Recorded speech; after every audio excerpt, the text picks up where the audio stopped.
Hey, Kishore really pulled out all the stops when he tried to make this about President Trump, right? And as you all know, President Trump would love to have his name really in any venue, right? But he's probably disappointed to hear this debate's not about him, okay?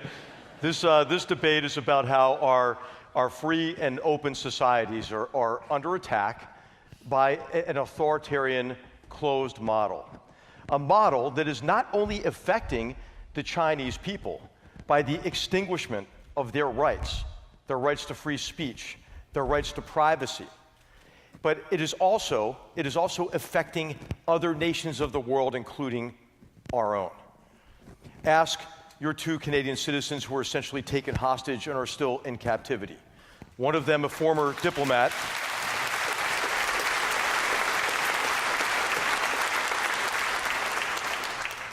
whose child was just born a few weeks ago. So the Chinese Communist Party every day exposes the nature of their system, and it's time for us to wake up for it. What Kishore would want to do is to try to create a crisis of confidence in ourselves so that we are no longer able to stand up to this kind of behavior and the export of this authoritarian system to other nations and the intimidation of other nations to create vassal states and relations, servile relationships with other countries. But we ought to vote tonight for our own self-respect as free and open societies who will no longer, as my colleague Michael said, allow China to cheat, will no longer allow China to export its authoritarian system to others. When Kishore was in his 20s, Mao Zedong killed 50 million of his own people, and then to keep himself in power, he killed millions more. At that time, Mao decided that he was also going to try to export this revolutionary model to other countries.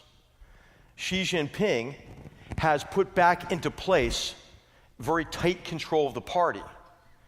The new vanguard of the Chinese Communist Party now, though, are party officials in suits carrying duffel bags of cash to corrupt governments in an effort to extend their influence and establish exclusionary areas of control, in efforts to intimidate us and others while they regard their intimidating behavior and the threat to our free and open societies as just a normal way of doing business. It's time tonight to send a very clear message that can allow us to escape this false dilemma between being passive about this problem and war. What we need to do is have a conversation. Thank you.